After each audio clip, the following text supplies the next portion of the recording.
ಪ್ರಕಾಶ್ ಕೋಲಿವಾಡ್, ಯಾಕೆ ಲೇಟು? ಅಧ್ಯಕ್ಷ ನಿನ್ನೆ ಬಿದ್ದು ಸ್ವಲ್ಪ ಕಾಲು ನೋವಾಯ್ತು, ಎಕ್ಸ್ರೇ ಮಾಡ್ಸಕ್ ಹೋಗಿದ್ದಿಲ್ಲ. ಹೇಗೆ ಬಿದ್ದದ್ದು? ಇಲ್ಲೇ ಇಲ್ಲೇ ಸುವರ್ಣಸೌಧದಲ್ಲೇ ಮೆಟ್ಲು ಜಾರಿ ಬಿದ್ದೆ.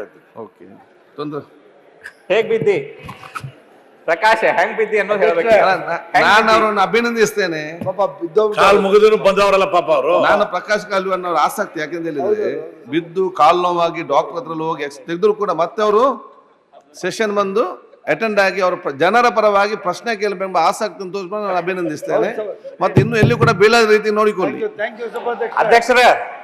ಅಧ್ಯಕ್ಷರ ಯಾಕೆ ಬಿದ್ದ್ರಿ ಅಂತ ಕೇಳಕ್ ಹೋಗ್ಬೇಡ್ರಿ ಅವ್ರಿಗೆ.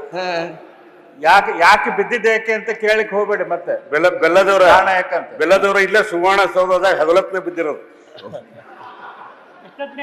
ಆಯ್ತು, ಪ್ರಶ್ನೆ ಕೇಳಿ. ಎಲ್ಲರೂ ನಿಮ್ಮಂಗ ತಿಳ್ಕೊಂಡ್ರೆ ಹೆಂಗೆ?